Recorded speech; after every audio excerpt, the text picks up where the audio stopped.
Alhamdulillah Rabbil Alamin. Allahumma salli wa sallim ala Sayyidina Muhammadin wa ala alihi wa ashabihi ajma'in. Wa ta'allum wa ta'lim wa tadhakkur wa tadhkir wa naf'a wal intifa' wal ifadata wal istifadata wal hatha ala tamassuki bi kitabillah wa sunnati rasulih wa du'a ila al-huda wa dalalata ala al-khair tigha'a wajhillahi wa mardatihi wa qurbihi wa thawabihi subhanahu wa ta'ala. Subhanaka la ilma lana illa ma 'allamtana innaka antal alimul hakim. Alhamdulillah, syukur kita kepada Allah Subhanahu wa taala atas limpahan nikmat rahmat karunia kepada kita tanpa henti-henti. Salawat dan salam untuk Nabi kita Nabi Muhammad sallallahu alaihi wasallam. Allahumma shalli wa sallim wa barik ala sayyidina Muhammadin wa alihi washabbihi ajmain. Para masyayikh, para asatiz, para buya, para tuan guru, kawan-kawan talabatul ilm dimanapun kita berada. Insyaallah taala hari ini kita mulai majelis pertama, majelis murajaah insyaallah untuk kitab Syarah Minhajul Talibin. Yang namanya murajaah tentu insyaallah saling ifadah dan istifadah. Nanti sepengetahuan kami syarah insyaallah seperti yang disyarah Syekh Mustafa, tentu pasti banyakkan kekurangan, pasti banyak minusnya, terlebih kita akan mensyarah dengan bahasa Indonesia. Dan masyayikh asatis yang nanti juga ikut dengan Syekh Mustafa, atau ada faedah yang lain nanti juga sama-sama kita berbagi. Kemudian juga kalau seandainya ada salah, sama-sama kita mentasihih insyaallah. Sama-sama kita nanti mudzakarah, murajaah, mudarasah insyaallah taala. Sebagaimana adat daripada Syekh Mustafa, beliau selalu tidak pernah memanjangkan kata muqaddimah. Pembahasan muqaddimah, umpamanya muqaddimah tentang al-minhaj, mustalahat yang ada dalam minhaj, itu bisa kita baca di kitab apapun, syarah yang menjelaskan tentang syarah mustalahat ini, dan insyaallah itu sudah cukup dan mudah dipahami tanpa perlu untuk dijelaskan panjang lebar insyaallah taala. Kita insyaallah masuk langsung ke dalam pembahasan kitab.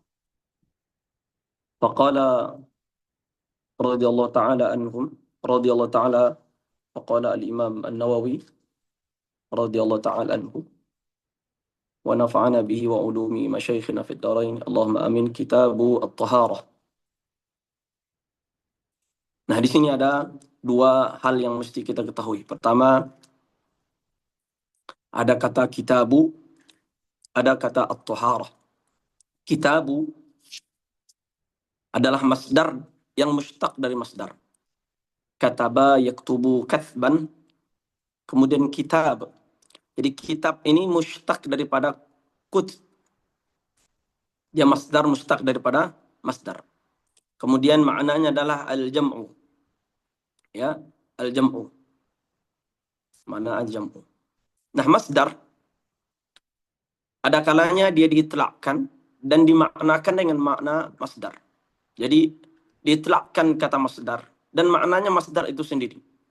Maka sesuai dengan makna aslinya. Atau ada kalanya masdar yang dilafazkan tapi diitlaqkan masdar tetapi dimaknakan dengan makna isim fa'il atau maksudnya adalah isim fa'il. Atau ada kalanya juga diitlaqkan dengan lafaz sighah isim masdar dengan sighah masdar tapi ini maksud adalah isim maf'ul. Maka ini ada semuanya di dalam kalam Arabiyah. Maka kalau seandainya kitab ini kita maknakan dengan masdarnya atau diitlaqkan wa yuradu bihi makna masdariyah, makna masdarnya, maka maknanya adalah jama'. Ya kan? Maka sebelum at-taharah ini kita takdirkan masail, maka bisa kita katakan begini, hadza jam'un limasail at-taharah. Hadza jam'un limasail at-taharah. Ini kalau kita maknakan kitabu masdar, kita itlaqkan masdar dan dimaknakan dengan makna masdar sendiri. Yani jam'u. Atau umpamanya dengan isim fa'il. Maka berarti katib atau jami'. Hadza jami'un limasail at-taharah. Artinya kitab itu maknanya jami'un limasail at-taharah. Atau dengan penggunaan isim maf'ul. Ya, umpamanya majmu'. Hada majmu'un li masail at-taharah. Dan tiga-tiganya ini, ya kan, bisa digunakan di sini. Bisa dengan makna isim fa'il, atau makna isim maf'ul, atau makna masdariyahnya, seperti itu. Kemudian selanjutnya, yang kedua adalah makna Alkitab secara istilah, tadi secara lughatan. Yakni mananya jam'un atau jami' atau majmu'. Makna kitab secara istilah. Makna kitab secara istilah. Yaitu ismun li alfadhin makhsusatin dallatin ala ma'anin makhsusah. Dia sebuah nama. Jadi Alkitab itu adalah sebuah nama untuk lafaz-lafaz tertentu yang menunjukkan makna-makna tertentu. Jadi dia bukan lepas, bukan ditelakkan tapi tanpa ada makna, tidak. Jadi kalau ada kitab, maka dia adalah sebuah nama untuk beberapa lafaz khusus yang menunjukkan makna-makna khusus. Ya kan? Apa makna khususnya? Maksudnya adalah makna khusus ini adalah dia satu jenis. Dia memiliki persamaan semuanya. Nanti kita contohkan. Seperti di sini berarti kitabut taharah, berarti masail-masail yang satu jenis itu adalah masail taharah. Ya kan? Berarti kitabun adalah nama untuk lafaz-lafaz yang tertentu yang menunjukkan makna-makna tentang taharah yang khusus yang tertentu. Nah, gitu. Ya kan? Maka mudhaf ya selalu tidak punya makna kecuali dia akan ada makna, akan berarti ketika dia disandingkan dengan mudhaf ilaih. Ketika ada mudhaf ilaih, maka jelaslah makna maksusah daripada mudhaf itu. Kitabu at-taharah berarti kitab ini untuk ismun li alfadhin maksusah, ya kan? Danlah untuk bab taharah yang maksusah, untuk ma'ani dari bab taharah yang akan kita jelaskan, dan itu adalah hal-hal yang khusus untuk taharah saja. Nah, ini yang disebut dengan kitabun, yaitu ismun li alfadhin maksusatin dalatin ala ma'anin maksusatin. Biasanya, ya, yang ketiga, biasanya dalam kitab itu mencakup ada abwab. Kemudian dalam abwab itu mencakup ada fasal-fasal, fusul. Kemudian dalam fasal-fasal itu mencakup ada masail dan segala macam. Biasanya urutan begitu. Kalau seandainya tidak begitu atau ada tambahan yang lain, maka itu keluar daripada ghalib. Ghalibnya di bawah kitab itu ada apa namanya? Ada fusul. Kemudian di bawah fusul itu di bawah kitab itu ada abwab, kemudian di bawah abwab itu ada fusul, kemudian di bawah itu ada masail. Itu masalah yang ketiga. Kemudian yang keempat selanjutnya dalam kitab at-taharah, dalam terjemah ini kitabu at-taharah. Ya, kata at-taharah secara lughatan maknanya adalah, secara bahasa makna dari kata at-taharah at-tanazzuh anil adnasil hissiyah atau al-ma'nawiyah. Yani at-tanazzuh. At-tanazzuh ini maknanya adalah yakni membersihkan diri atau menjauhkan diri dari segala kekotoran. Itu yang disebut dengan at-taharah secara bahasa. An-nadhafah, ya. An-nadhafah, yakninya membersihkan diri dari segala kekotoran. Baik kekotoran itu adalah bersifat indrawi yang bisa dilihat, diraba, dicium, ya, seperti kotoran, najis, kencing dan segala macam, atau dia bersifat ma'nawiyah, at-tanazzuh anil adnasi al-hissiyah atau al-ma'nawiyah, ya, ma'nawiyah seperti hasad. Maka, ya kan, at-tanazzuh daripada hasad, maka ini juga disebut dengan at-taharah. Kemudian selanjutnya kitabu at-taharah. At-taharah ada alif lam di sana. Maka alif lam di sini dalam lafaz at-taharah ini adalah faedahnya lil istighraq. Ai lisyumul, maka mencakup semua anwa, macam-macam daripada at-taharah yang empat. Ya, wudu, al-ghusl, mandi, kemudian at-tayammum, kemudian yang keempat izalatun najasah. Ya, kitabu at-taharah. Alif lamnya untuk istighraq. Syumul mencakup 4 macam taharah, ya. 4 maqasid daripada taharah, yakni wudu, al-ghuslu, at-tayammum wa izalatu an-najasah. Maka mencakup kata at-taharah di sana adalah al-wudu, baik wudu yang wajib atau wudu yang sunnah. Wudu yang wajib yang mengangkatkan hadas, ya, atau wudu yang sunnah seperti wudu mujaddad, wudu tajdid, atau wudu untuk membaca Al-Qur'an, ya, atau wudu orang yang berhadas ketika ingin mau tidur dan segala macam. Yang kedua adalah mencakup al-ghusl. Maka mencakup di sana wajib dan sunnah sama seperti wudu tadi. Kemudian yang ketiga mencakup tayammum, ya. Dan tayammum tidak ada kecuali hanya wajib.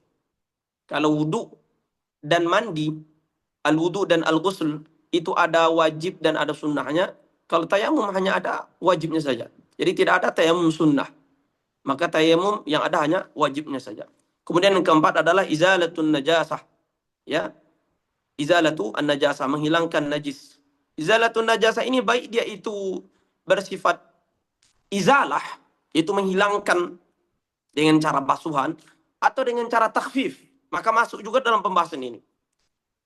Izalah dengan air, ya kan? Dengan basuhan, membasuh benda najis, menghilangkan benda najis.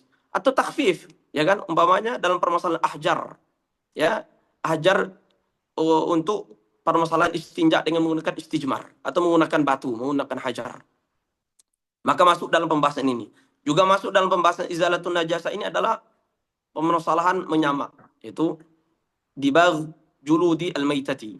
Dan juga termasuk nanti dalam permasalahan ini adalah al-istihalah atau al-ihalah atau al-inqilab. Perubahannya benda najis kepada benda suci, ya kan? Seperti, ya kan? Apa namanya? Khamar menjadi cuka, darah daripada kijang menjadi kasturi dan segala macam yang nanti insya Allah akan dijelaskan. Maka kitabut taharah, alif lam di sini lil istighraq, ay lil syumul, maka syumul kepada 4 maqasid daripada at-taharah, wudu, mandi, izalatun najasa dan tayammum. Kemudian masalah yang keempat dari terjemah ini, kitabut taharah ini, Imam Nawawi ini adalah kalau kita sudah paham yang kita jelaskan tadi, maka at-taharah maknanya secara syara' adalah raf'ul hadathi au izalatun najasi au ma fi ma'nahuma wa ala suratihima. Ini ta'rif yang dipilih kebanyakan oleh para ulama. Kebanyakan ulama mutaakhirin itu kebanyakan memilih ta'rif ini, dan ta'rif ini dipilih oleh Imam An-Nawawi. Raf'ul hadathi au izalatun najasi au ma fi ma'nahuma wa ala suratihima. Ini yang disebut dengan at-taharah. Tadi taharah secara lughatan an-nadhafah, sedangkan secara syar'an ini adalah raf'ul hadathi, yakninya mengangkat hadas atau menghilangkan najis atau yang semakna dengan keduanya. Semakna dengan mengangkatkan hadas atau semakna dengan menghilangkan najis, wa ala suratihima, dan sesuai dengan surah mengangkatkan hadas dan menghilangkan najis. Nah, nanti akan kita jelaskan satu persatu maknanya. Kemudian selanjutnya, karena di sini dikatakan raf'ul hadathi, mengangkat hadas. Mengangkat hadas. Apa makna hadas ini? Hadas ini kalau secara lughatan, secara bahasa, maknanya adalah syai'ul hadis. Ini sesuatu yang baru. Ya kan? Ay alladzi kana ba'da an lam yakun. Sebelumnya tiada, kemudian ada. Maka itu disebut dengan hadas, sesuatu yang baru. Sedangkan itlaq, penggunaan daripada kata hadas secara syar'an, ya, secara syar'an itu ada 4. Walaupun yang digunakan di sini 1 nanti. Yang pertama, kata hadas itu diitlaqkan dan maknanya adalah amrun i'tibari. Yakninya amrun i'tibari. Kata hadas itu adalah amrun i'tibari. Amrun i'tibari ini adalah sesuatu yang ghairu mahsus, tidak ada. Tidak bisa dicium, tidak bisa diraba, tidak bisa dilihat. Dia sesuatu yang hanya ada pada zihin saja. Ya, sesuatu yang ada pada takbir, yakni ma'tabarahu syari'. Sesuatu yang ghairu mahsus, tidak tampak, tidak terlihat. Tapi dia ada. yang ada di anggota badan orang yang berhadas. Jadi sekarang seseorang yang batal wuduknya, seolah-olah ada sesuatu di anggota tubuhnya, ya, anggota wuduknya itu yang disebut dengan hadas, yang tentu tak tampak, ya kan, tak tampak di tangan, di muka tak tampak. Kita tidak melihat, oh orang ini sedang berhadas, tidak tampak mukanya itu berhadas, tidak tampak, tangannya tidak tampak. Maka ini disebut dengan amrun i'tibariun, ay i'tabarahu syariat menganggap bahwa sesuatu itu yang disebabkan oleh umpamanya kentut, ya kan, bersentuhan lawan jenis dan segala macam, menyebabkan adanya hadas, adanya amrun tadi pada diri seseorang. Maka ini disebut dengan hadas. Yang ketika ada sesuatu itu dalam diri seseorang, ya, di anggota tubuhnya, maka dia tidak boleh untuk sholat, tidak boleh untuk khutbah Jumat, tidak boleh untuk tawaf, tidak boleh untuk segala hal yang membutuhkan kepada at-taharah. Ini itlaq pertama daripada makna daripada hadas. Itlaq yang kedua adalah kata al-man'u. Disebut al-hadas, maknanya dah al-man'u itu sendiri. Ya, al-man'u itu sendiri. Ini tentu itlaq yang pertama tadi adalah itlaq yang hakiki. Yang selanjutnya adalah itlaq yang tajawuz atau tasamu atau majazi. Apa makna al-man'u ini? Yakninya al-man'u ini adalah sesuatu sifat yang ada yang kemudian dia menjadikan kita tidak boleh sholat tadi. Jadi bukan amrun i'tibarinya itu, tetapi al-man'unya. Sebab dari amrun i'tibari itu seseorang tidak boleh sholat, tidak boleh khutbah, tidak boleh dia tawaf. Nah, maka tidak boleh itu yang disebut dengan hadas, itlaq yang kedua, ya kan? Itlaq yang kedua. Nah, atau yang ketiga maknanya adalah sebab-sebab hadas, sebab-sebab hadas itu sendiri, ya kan? Seperti menyentuh kemaluan, ya, kemudian keluarnya apa namanya, keluarnya mani, haid, ya kan, seseorang haid maka kita katakan hadas, ya kan. eh, dia menyentuh kemaluan berarti dia berhadas, kita katakan begitu. Berarti yang itlaq yang ketiga ini kepada asbab itu, asbab yang seseorang menjadikan seorang itu tidak suci lagi, kita katakan asbab itu adalah hadas. Ini itlaq daripada hadas yang ketiga. Atau bisa juga hadas ini dimanakan dengan yang keluar dari dua jalan, al-kharij min ahadis subulaini. Contohnya seseorang kalau kentut, ya kan, apa yang terjadi? Dia mengatakan saya berhadas. Dia siap kencing, saya baru mengeluarkan hadas. Berarti yang keluar dari salah satu dua jalan itu ditelakkan juga dengan kata hadas. Di kata hadas secara istilahan dimaknakan dengan dua makna, dengan empat makna. Makna yang pertama adalah amrun i'tibariyun yaqumu bi'a'dha'i al-muhdits. Ya,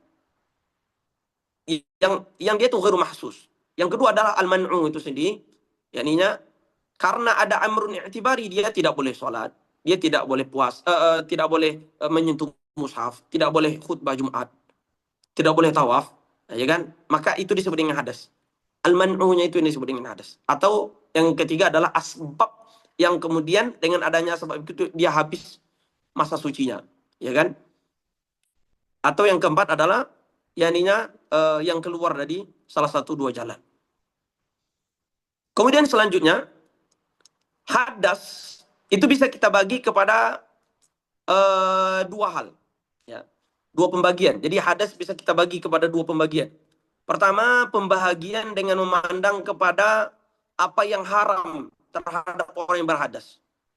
Pembagian kedua, memandang kepada tata cara mensucikannya. Jadi pembagiannya min haitsiyah, dua hal. Pertama min haitsu atau min haitsu adalah ma yahrumu, ya, ma yahrumu bihi, ma yahrumu lil muhdits, apa yang haram bagi orang yang berhadas, ya. Yang kedua, memandang kepada kaifiyatut tathhir, tata cara bersuci. Maka pembagian pertama memandang bi'tibar ma yahrumu bihi, apa yang haram dengan orang yang berhadas ini atau dengan adanya hadas ini, maka kita bagi kepada tiga. Yang pertama, hadas akbar. Hadas asghar adalah hadas yang mewajibkan wudhu. Sedangkan hadas mutawasid, hadas yang disebabkan oleh junub dan melahirkan. Sedangkan yang ketiga, hadas akbar, hadas yang disebabkan oleh haid atau nifas. Ya, haid atau nifas. Kenapa yang pertama hadas asghar disebut dengan asghar? Karena yang diharamkan itu hanya 4. Orang yang apa namanya, yang wajib bagi dia berwudu kalau mau sholat. Yang haram bagi dia, orang yang dalam keadaan berhadas kecil asghar ini hanya 4 hal. Maka disebut dengan asghar.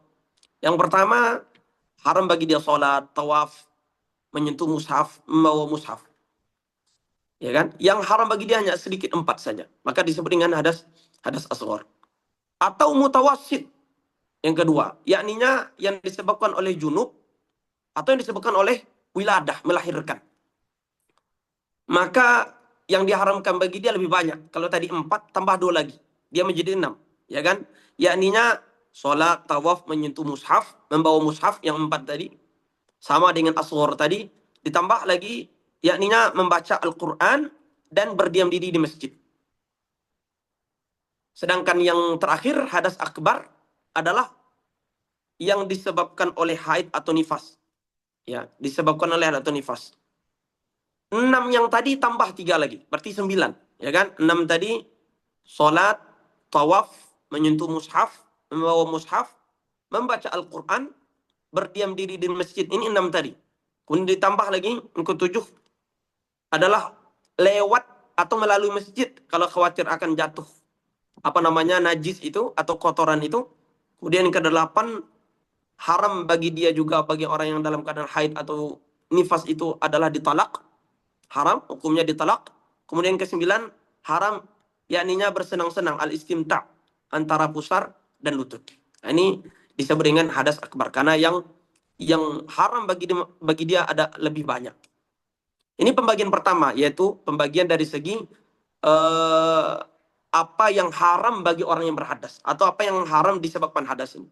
Yang kedua pembagiannya, yakni pembagian hadas bi'tibar kaifiyati tathhir, tata cara mensucikannya. Maka 2 saja. Ada kalanya caranya dengan cara berwudu, atau ada kalanya dengan cara mandi, ya kan? Maka ada asghar dan ada akbar. Kalau dari segi tata cara mensucikan cuma 2, yakni hadas besar dan hadas kecil, yakni mandi dengan wudu saja. Kemudian masalah berikutnya adalah tentang najis. Ya, masalah selanjutnya adalah tentang najis. Masalah berapa nih? Masalah ke-8 adalah tentang najis. Nanti ada penjelasan lebih lanjut. Tapi Syekh Mustafa kebiasaan beliau seperti itu.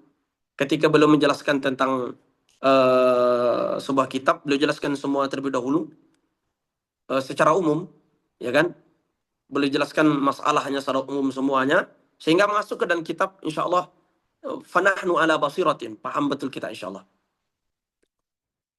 An-najis. Najis secara bahasa artinya adalah sesuatu yang kita anggap kotor. Asyai'ul mustaqdzar. Sesuatu yang kita anggap buruk.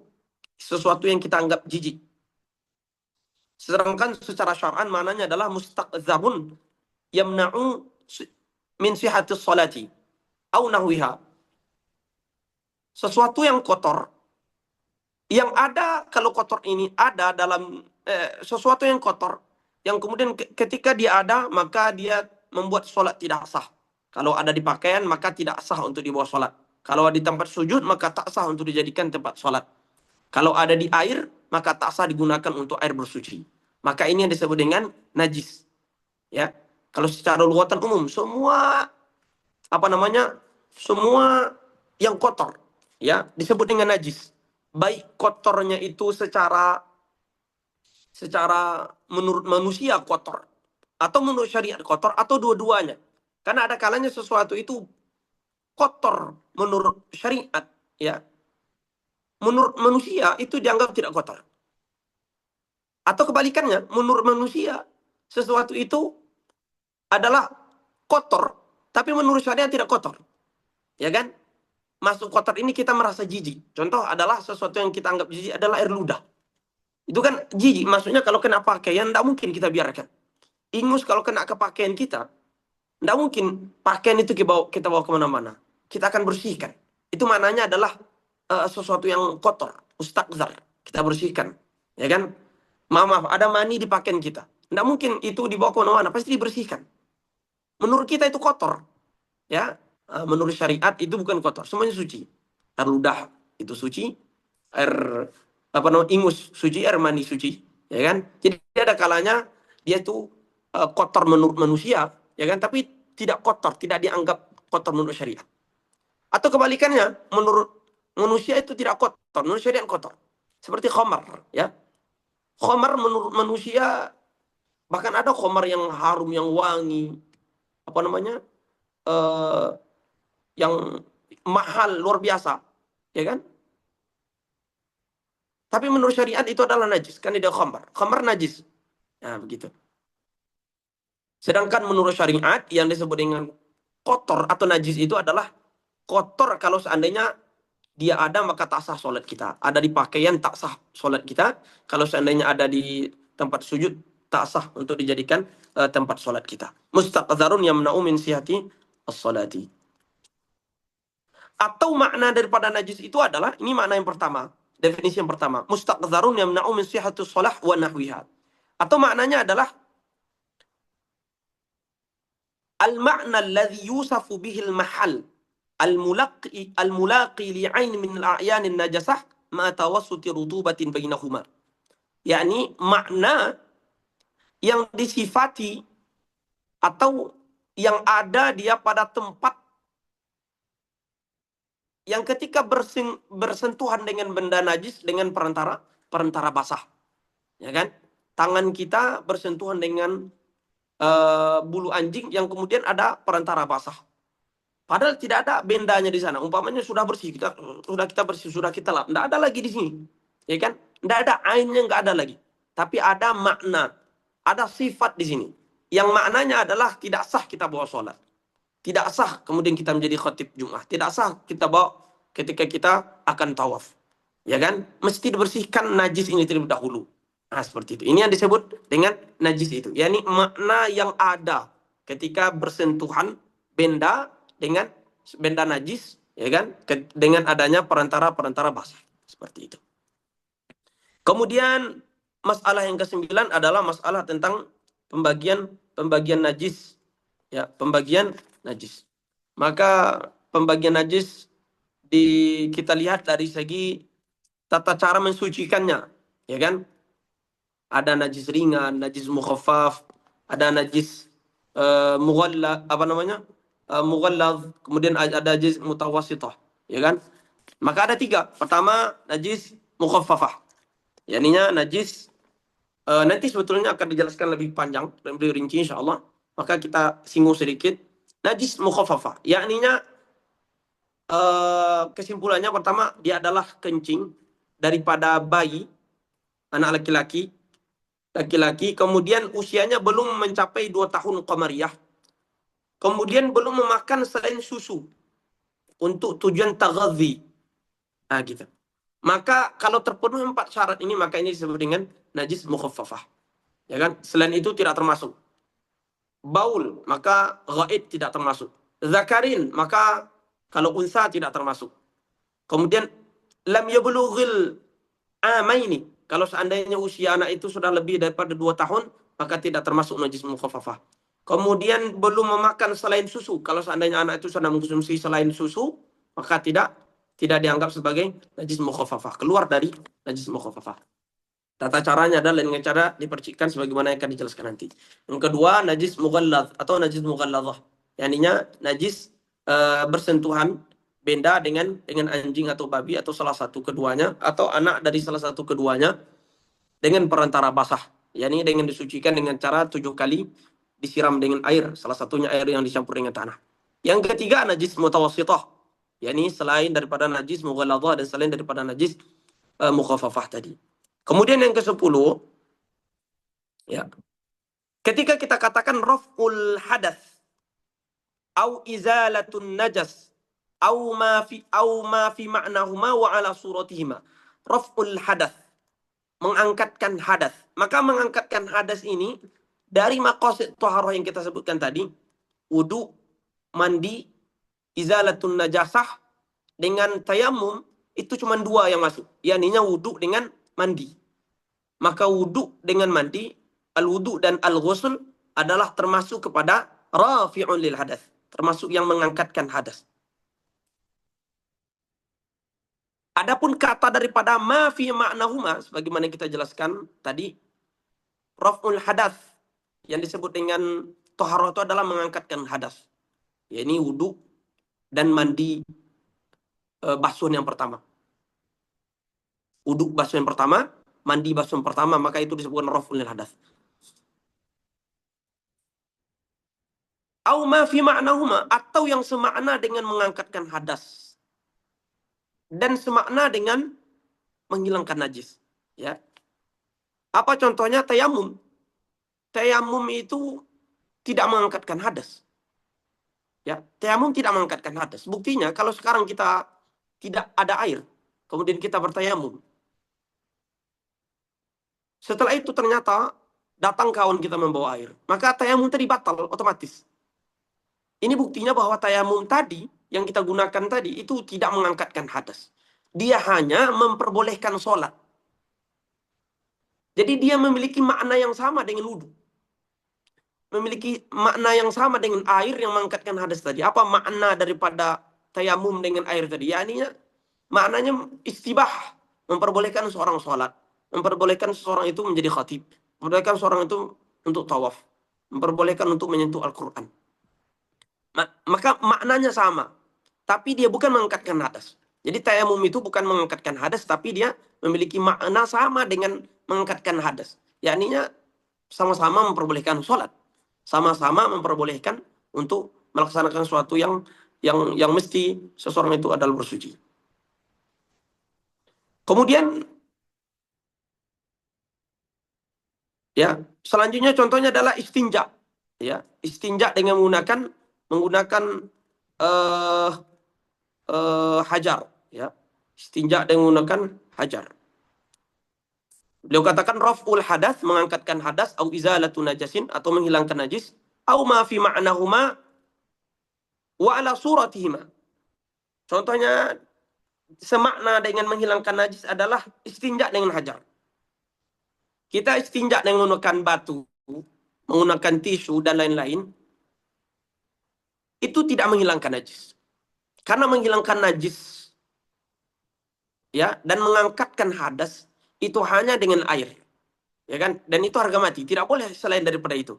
Lalu bagaimana kalau kita istijmar, menggunakan batu, menggunakan tisu dan segala macam sesuai syaratnya?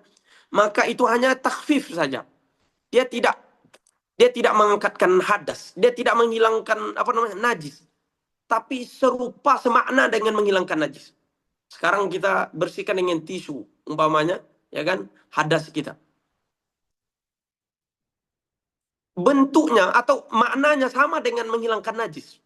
Apa maknanya? Yakninya kita boleh sholat. Seseorang ketika dia istinja menggunakan tisu, dengan demikian boleh dia sholat. Dengan demikian boleh dia melaksanakan sesuatu yang butuh toharoh. Nah gitu. Tapi najisnya tetap ada. Seseorang istinja dengan tisu, dengan hajar, najisnya tetap ada. Najisnya tidak hilang, tetapi maknanya sama dengan menghilangkan najis. Apa makna menghilangkan najis? Ini boleh dia untuk sholat, boleh dia untuk tawaf, boleh dia untuk menjadi khatib. Maka orang istinja dengan ini juga boleh. Itu makna daripada au ma fi ma'nahuma. Atau wa ala suratihima, atau surahnya sama. Surah itu maknanya adalah bentuknya sama, tetapi apa namanya?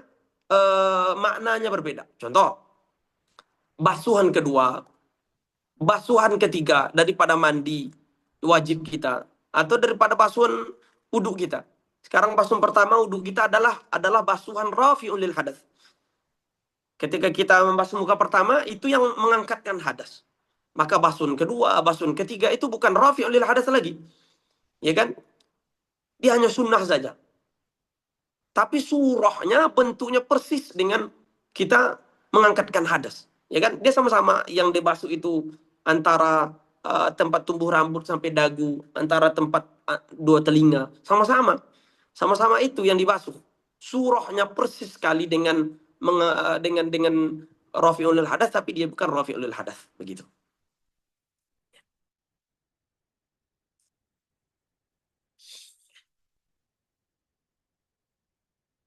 Baik, kemudian selanjutnya Syekh Mustafa menjelaskan, ya, sebelum kita membaca kitab At-Taharah, beliau menjelaskan bahwa eh, dalam kitab At-Taharah ini, ya, pembahasannya itu bisa kita kategorikan kepada dua pembahasan saja secara garis besar. Ya, pembahasan pertama dalam muqaddimat, pembahasan kedua dalam maqasid. Pembahasan pertama dalam muqaddimat, yang kedua tentang maqasid. Itu pembahasan inti dalam kitab At-Taharah ini. Pertama tentang muqaddimat, maka ada 5 bab yang akan dibahas di sana. Bab pertama tentang air al-ma'ut tahur, ya. Kemudian yang kedua al-ma'at tahir, ya. Al-ma'at tahir ini dibahas 2 hal juga di sana, yaitu air musta'mal, kemudian air yang berubah dengan benda yang mukhalid, yang mustaghna anhu, yang akan kita jelaskan nanti. Kemudian bab yang ketiga dibahas tentang air mutanajjis. Kemudian keempat tentang ijtihad antara apakah ini air suci atau air yang terkena najis. Kemudian kelima tentang al-awani, tentang wadah atau bejana yang kita gunakan untuk taharah. Ini muqaddimat yang dibahas dalam kitab ini. Sedangkan yang kedua tentang maqasid ada juga 5 bab. Berarti semuanya 10 bab dibahas di sini. Pertama, dalam maqasid ini dibahas tentang sifat wudu. Maka dibahaslah di sana tentang apa namanya? Hadas, tentang istinja, apa lagi? Mashul khufain. Kemudian yang kedua, bab yang kedua tentang al-ghusl. Bab ketiga tentang tayammum. Bab yang keempat adalah tentang izalatun najasah. Terakhir kelima adalah tentang ahkamul haid, ya, dan nifas dan istihadah.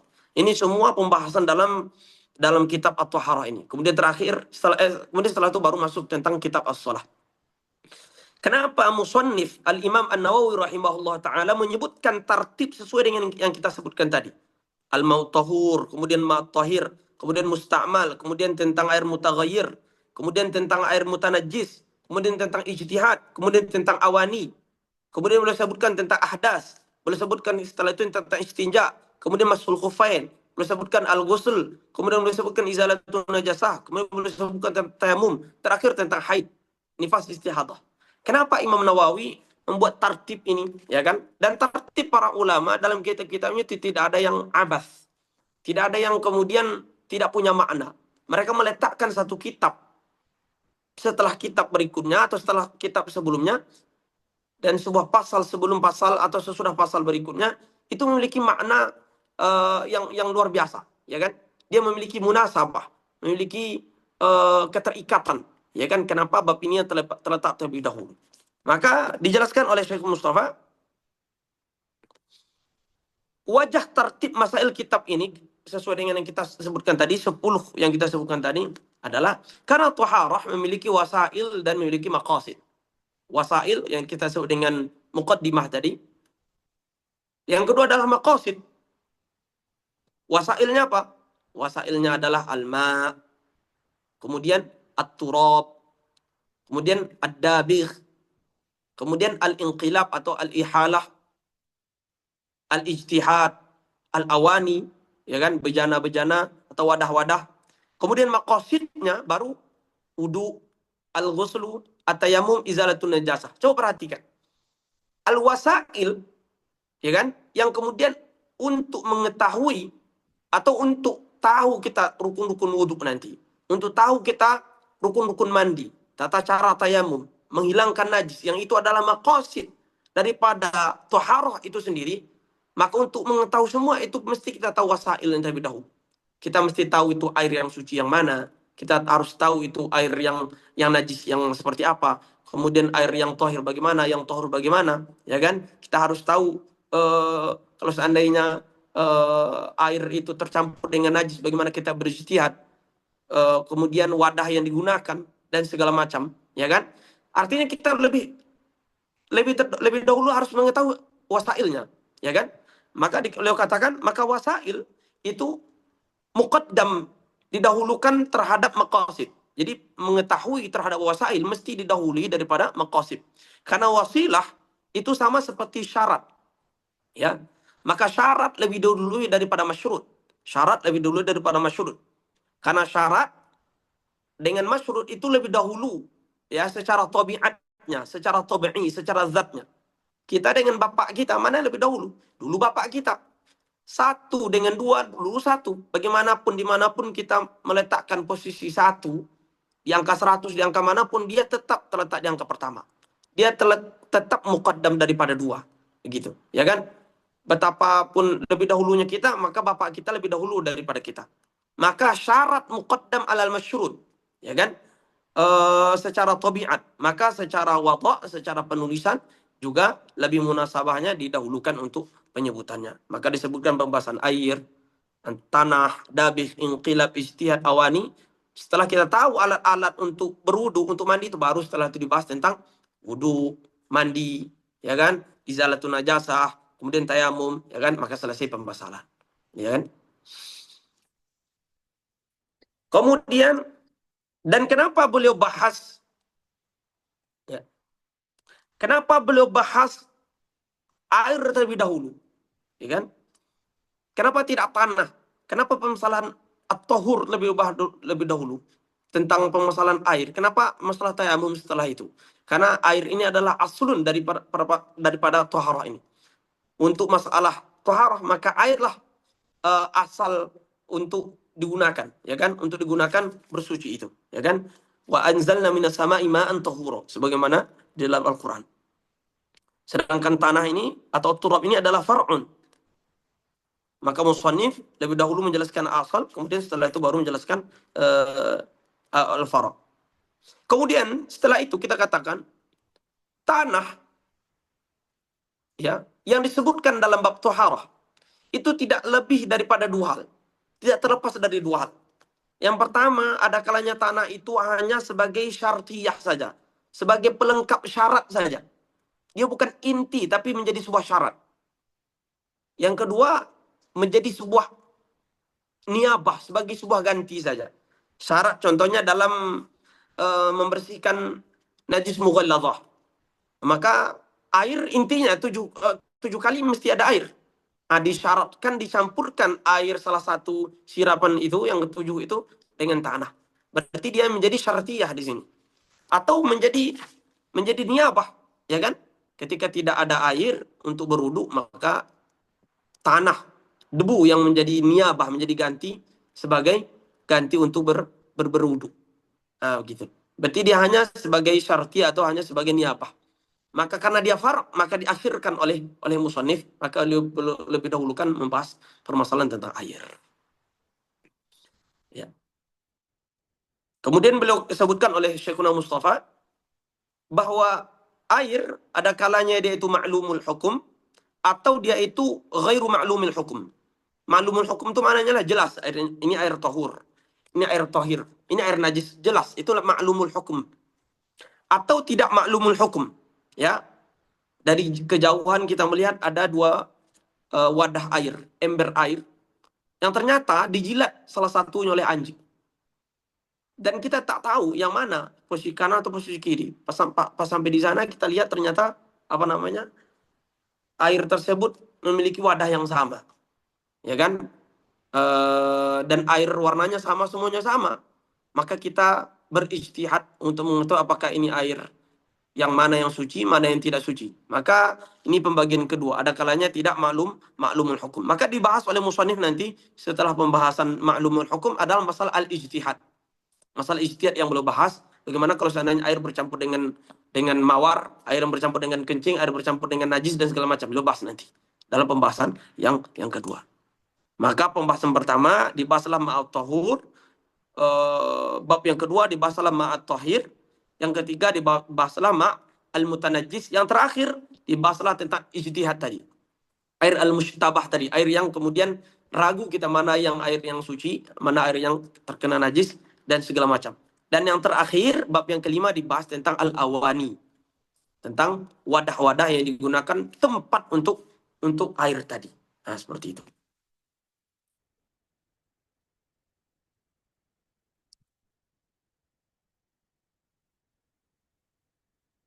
Kemudian, setelah membahas tentang wasail, Al-Imam Nawawi rahimahullah ta'ala membahas tentang maqasidnya. Ya, dalam maqasid beliau dahulukan maqasid itu kan ada 4, ada wudu, ada mandi, ada tayamum, ada izalatun najasah. Beliau lebih mendahulukan pembahasan tentang wudu daripada permasalahan tentang mandi, karena permasalahan wudu ini afrod orang yang wajib untuk berwudu itu lebih banyak daripada afrod orang yang wajib untuk mandi, ya kan? Orang yang butuh kepada wudu ini lebih banyak daripada orang yang butuh kepada mandi. Maka didulukan ini pembahasan pertama. Nah, dan alasannya juga adalah pertama karena dia tujuan maksud daripada wudu itu adalah untuk mengangkatkan hadas, dan kedua adalah untuk istibahah nahwus shalah, istibahah untuk raful hadas dan untuk istibahah. Jadi inti daripada wudu itu dua saja, untuk raful hadas atau untuk al-istibahah. Maknanya nanti penjelasan. Yang kemudian setelah itu baru beliau bahas tentang al-ghusl. Jadi ditertibkan wudu, kemudian baru dibahas tentang al-ghusl, tentang mandi. Kenapa mandi didahulukan dari pembahasan tayamum? Karena mandi ini ada kesamaan dengan wudu tadi.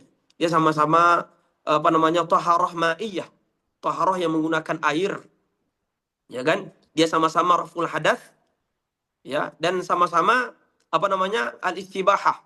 Sama-sama al-istibahah. Kemudian yang ketiga baru dibahas tentang apa namanya, tentang mengangkatkan hadas, tentang izalatun najasah. Yang terakhir baru tentang tayamum. Kenapa izalatun najasah lebih dahulu? Imam Nawawi kalau tak salah, ya, lebih dahulu beliau bahas tentang izalatun najasah, tentang an-najasah, baru terakhir sebelum haid beliau bahas tentang tayamum, ya. Babun najasah, kemudian setelah itu babut tayamum. Kenapa dibahas bab najasah baru bab tayamum? Isyarat daripada beliau bahwa untuk tayamum disyaratkan seseorang itu bersih daripada najis. Karena ketika kita mau bertayamum itu tidak boleh di anggota badan kita itu ada najis, mesti dibersihkan terlebih dahulu. Beda hal kalau wudhu, ya kan?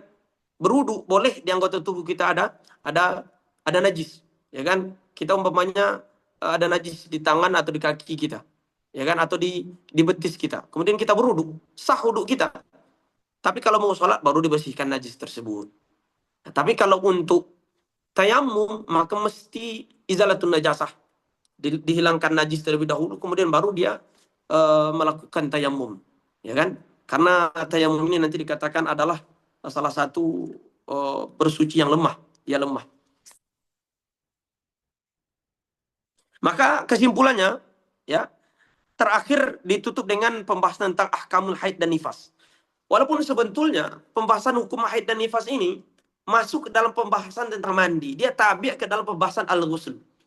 Tetapi diakhirkan di bab terakhir karena memang hukum-hukumnya, ya kan, furuk-furuknya banyak, memiliki kajian yang panjang sehingga diakhirkan dalam pembahasan terakhir.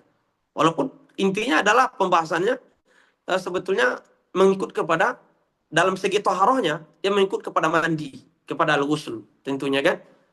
Karena hukumnya banyak, furuknya begitu banyak cabangnya, maka dibuatlah di terakhir. Maka kesimpulannya dijadikan dalam wudhu ini satu bab dengan tawabi'nya, bab at-tahir, najis, ya kan, masul kufain.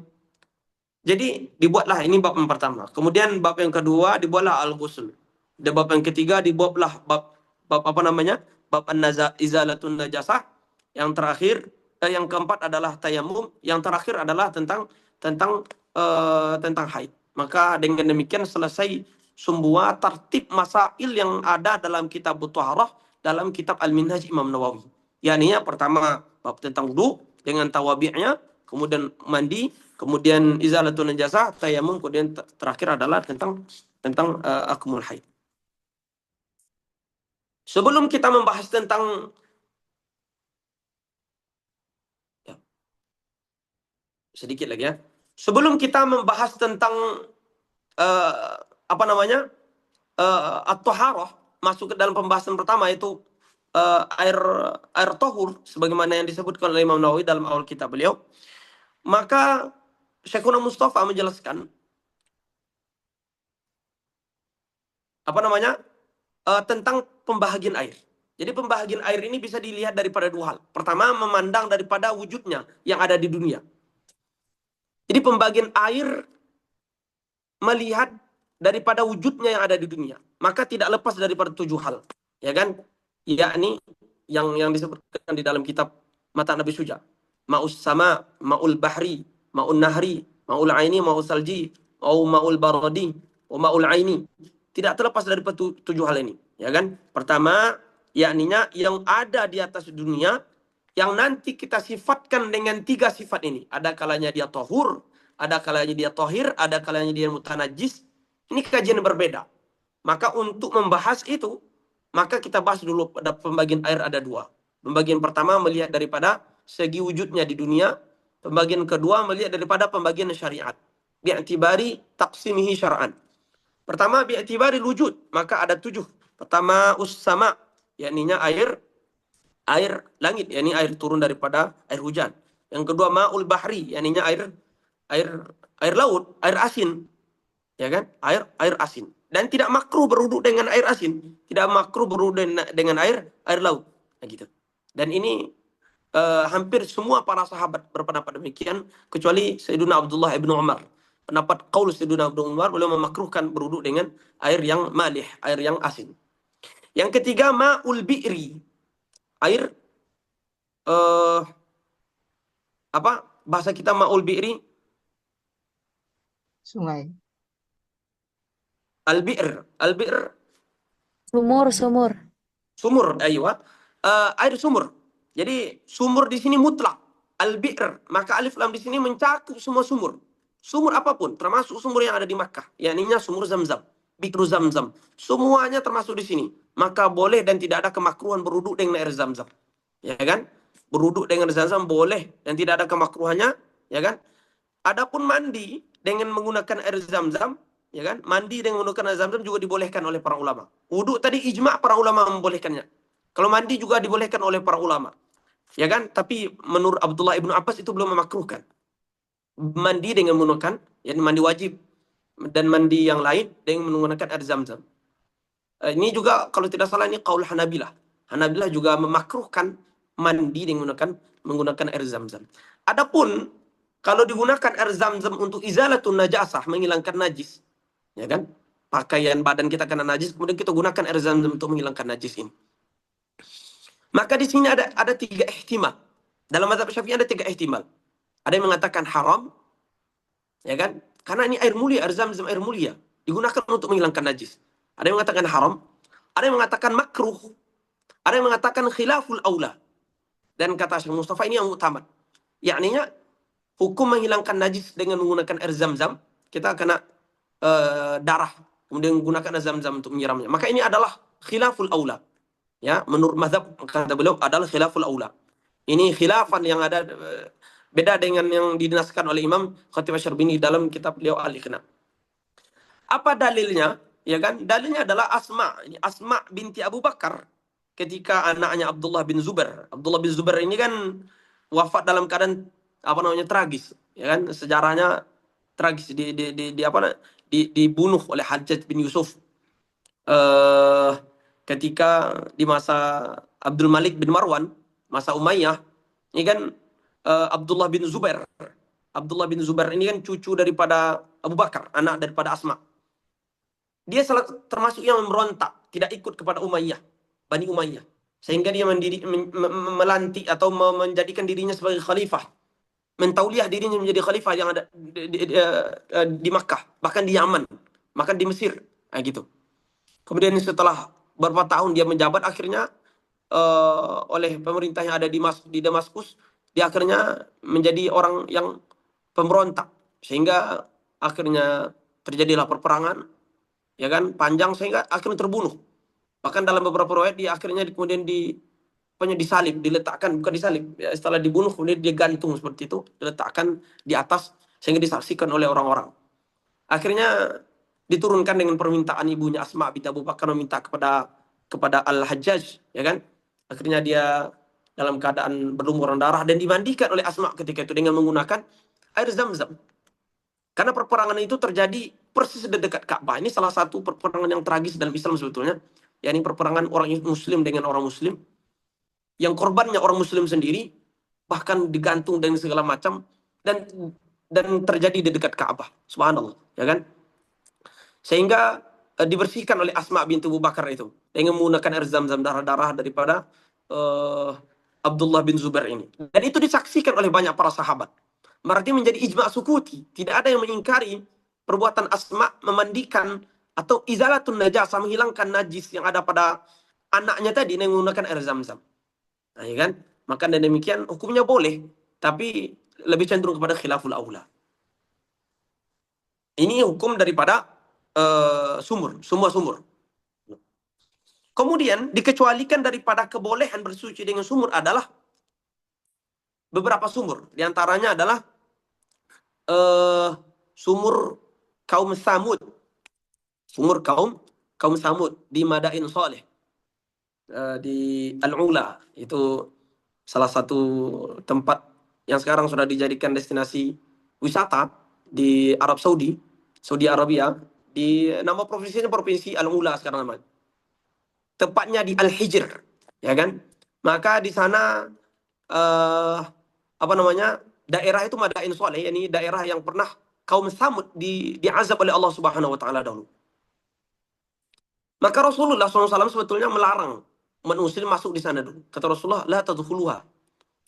Kata Rasulullah, fa idza dakhaltumuha udkhuluha wa antum baqin. Kalau masuk silakan masuk, tapi dalam keadaan menangis. Jadi masuk boleh masuk Al-Ula itu, ini masuk Al-Hijr itu, tapi dalam keadaan menangis. Ya kan? Kalau sekarang orang kan dijadikan tempat wisata, tidak ada mungkin wisata menangis, ya kan? Orang dalam keadaan berwisata tidak ada menangis. Di luar biasa. Dahulu sebetulnya pemerintah Arab Saudi melarang. Tapi akhir-akhir sekarang, ya kan, kayaknya cuannya lebih besar masuk ke sana daripada tempat yang lain. Subhanallah, akhirnya pendek cerita, tempat itu pernah dilewati oleh Rasulullah SAW dahulu ketika beliau akan pergi ke Tabuk dengan para sahabat. Rasulullah SAW memiliki suatu kesibukan. Ternyata beliau temui para sahabat sudah membuat adonan. Sudah mengambil air dari tempat Madain Saleh itu. Rasulullah SAW terkejut. Kata Rasulullah, buang. Ini adonan yang kalian buat ini buang. Air yang sudah kalian ambil, yang sudah kalian masak itu buang.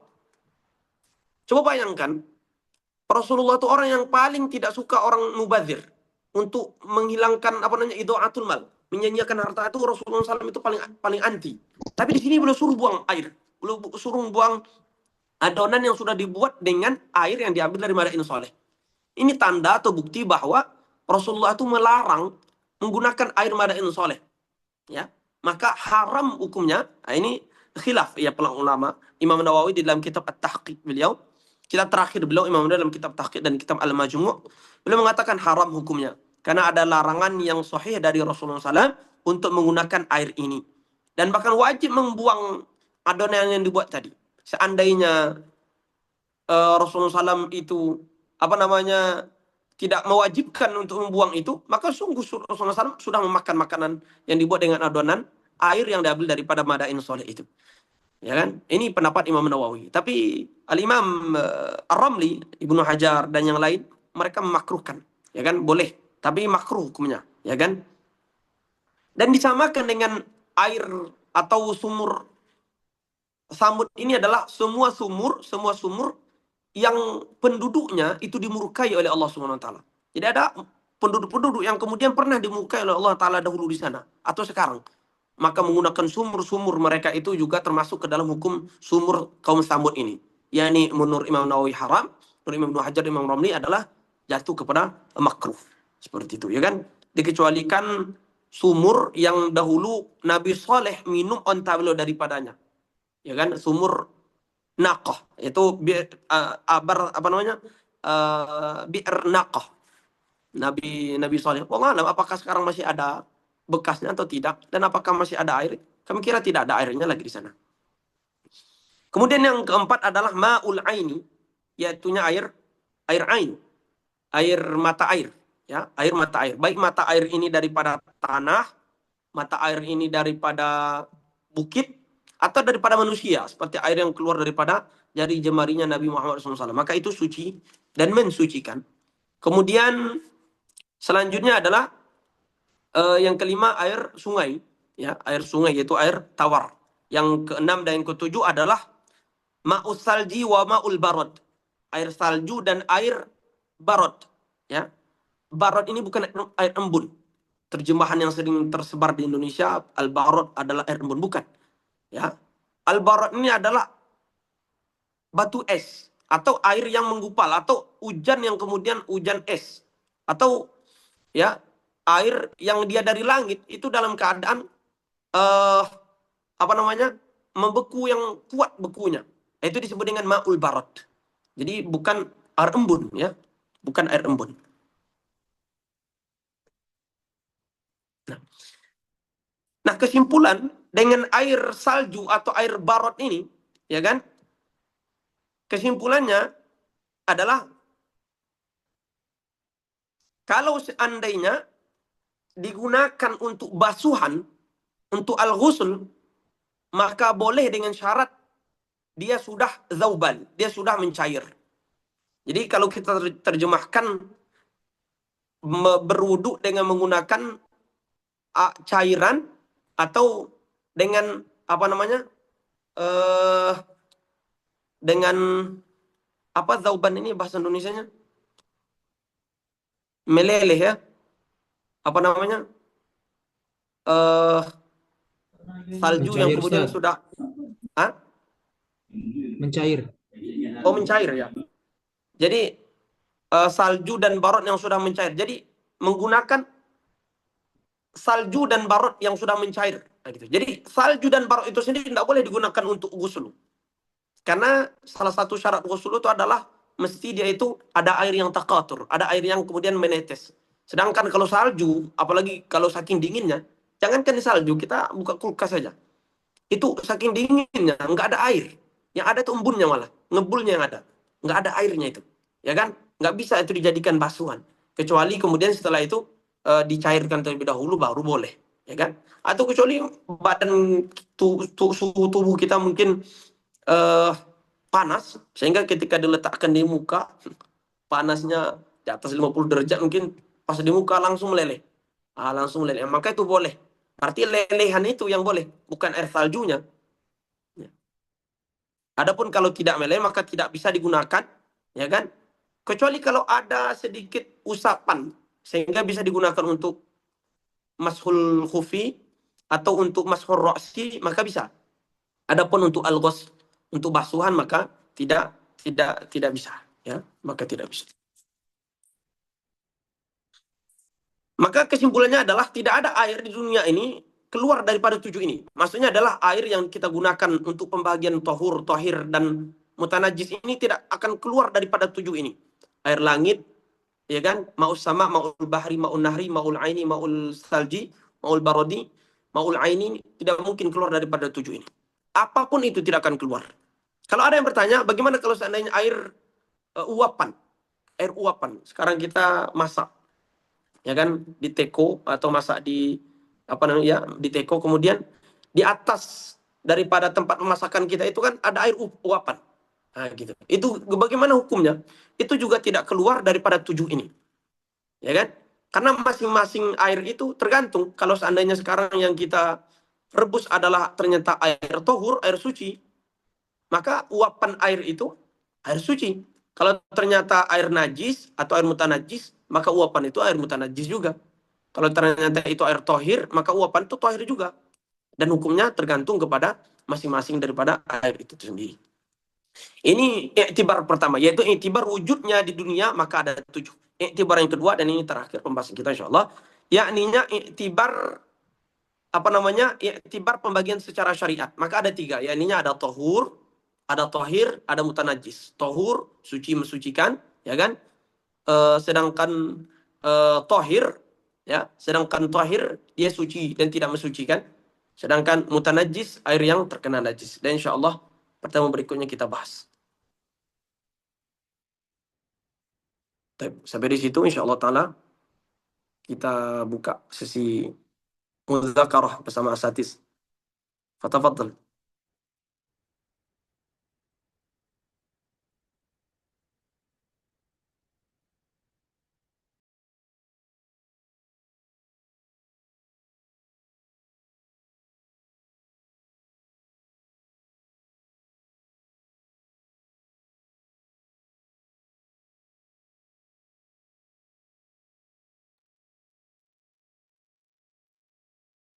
Baik, kalau memang tak ada pertanyaan, ya kita sudah sampai di sini ya, insya Allah. Kita lanjut besok.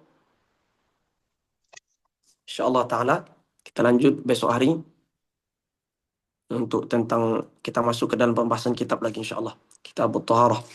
Yushtaratu li raf'il hadathi wal najas. Insya Allah Ta'ala. Baik, mohon maaf atas segala kesalahan, kekhilafan. Billahi taufik wal hidayah. Assalamualaikum warahmatullahi wabarakatuh. Waalaikumsalam warahmatullahi wabarakatuh. Assalamualaikum warahmatullahi Waalaikumsalam wabarakatuh. warahmatullahi wabarakatuh. Alfa syukur Ustaz. Jazakumullah khairan.